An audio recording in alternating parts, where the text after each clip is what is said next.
আমি যখন ক্লাস 10-এ পড়ি তখন আমার বিয়ে হয়ে যায়। আমার বাবা মা আমাকে দেখে শুনে একজন বড়লোক ছেলের সাথে আমাকে বিয়ে দিয়ে দেয়। আমার শ্বশুর মশাই একজন চেয়ারম্যানের ছেলের সাথে আমার বিয়ে হয়েছে। আমি জানতাম না একজন চেয়ারম্যান এত নিষ্ঠুর, এত পাষাণ হতে পারে। যাই হোক, আমার বিয়ে হওয়া 6 মাস পরে আমি প্রেগনেন্ট হওয়া 2 মাস পরে শ্বশুর আর শাশুড়ি একটা কথা বললো, বৌমা তোমাকে একটা কথা বলতে চাই। আমি বললাম, জি আব্বু আম্মু বলেন, কি হয়েছে? বলতেছে, বৌমা তোমার কাছে একটা আবদার আছে, তুমি কি রাখবা? আমি বললাম হ্যাঁ, রাখার জন্য চেষ্টা করব। তারপর বলে, দেখো তোমাদের বিয়ে হয়েছে মাত্র 6 মাস, তুমি 6 মাসের মাথায় প্রেগনেন্ট হয়ে যাবা, এটা আমি ভাবি না। বলতেও লজ্জার কথা, বাচ্চাটাকে নষ্ট করে ফেলো। আমি বললাম, বাচ্চার বয়স তো 2 মাস হয়ে গেছে, এখন আমি কিভাবে নষ্ট করব? 3 মাসের মাথায় অলরেডি বাচ্চার বয়স পড়ে যাবে।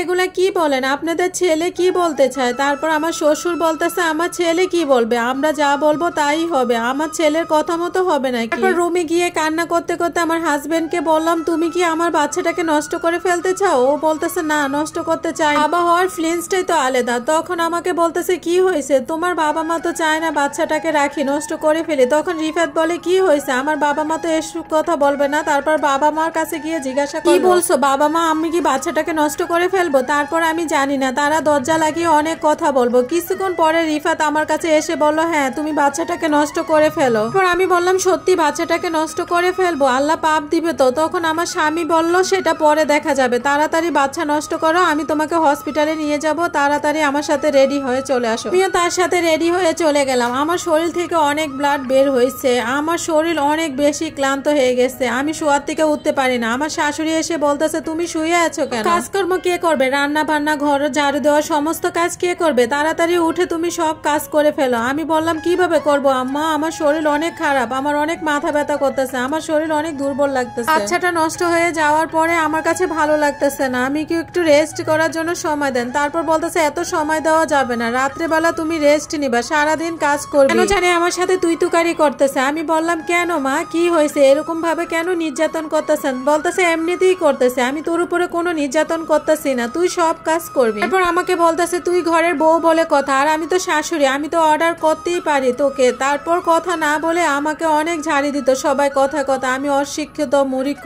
তোর বাবা মা অনেক গরিব হয়েছে, অনেক বড় লোক, তোদের সাথে আমাদের সাথে কিভাবে সম্পর্ক হয় আমি বুঝি না। আমি বললাম, তাহলে কেন আমাকে বিয়ে করে আনছিলেন? তারপর বলে, বিয়ে করে কারণে আমার একটা লক্ষ্য ছিল, আমি চাইছি আমার ছেলেকে গরিব ঘরে বিয়ে করাবো, আমি সবকিছু অর্ডার করতে পারি। আমি কাউকে কিছু না বলে একদিন বাবার বাড়িতে চলে গেলাম, তারা আমাকে খোঁজাখুঁজি করতেছিল। আমি বাবার বাড়িতে আসার পরে তারপর ফোন দিয়ে বললাম যে আমি বাবার বাড়িতে আসছি, একটু দরকার ছিল তার জন্য। তারপর আমি আসার পরে 3 দিন 4 দিন ছিল। তারপর আমি একটা কবিরাজের কাছে গেলাম, আমার শ্বশুর শাশুড়ি হাজবেন্ডের নামে তাবিজ করলাম। তাবিজ করার পরে দেখলাম সবকিছু ঠিকঠাক ছিল। 6 মাস পরে যখন তাবিজের মেয়াদ চলে গেছে, শুরু হলো আমার উপরে মানসিক ভাবে অত্যাচার। তাদের ক্ষমতা আর ক্ষমতা, সব কাজকর্ম সবকিছু আমি একা করি, অনেক কষ্টে আমার দিন যাচ্ছে। হাজবেন্ডও আমার রুমে আসে না, যখন তার প্রয়োজন হবে তখন সে আসবে, তাছাড়া আসবে না। এভাবেই দিন যাচ্ছে, আমার রাত যাচ্ছে। বিয়ে হয়ে গেছে 3 বছর হয়ে গেল, একটা বাচ্চাও নিতে পারলাম না। ফাইনালি আমার হাজবেন্ডকে আমার শাশুড়ি আবার আরেকটা বিয়ে করে ফেললো। আমি সুইসাইড করতে গেছি, গলায় ফাঁস দিব, কিন্তু সুইসাইড করতে পারলাম না। হাজবেন্ড বলতেছে, তোকে সব টাকা দিয়ে দিয়ে তুই চলে যা, ডিভোর্স দিয়ে দিয়ে। আমাকে ডিভোর্স দিয়ে দিল, আমি বাবার বাড়ি চলে আসলাম। বললাম, আমার হাজবেন্ডের সাথে যে মেয়েটা বিয়ে হয়েছে অনেক ডেঞ্জারাস। আলহামদুলিল্লাহ আমার বিয়ে হয়েছে, আবার আমার বাচ্চাও 6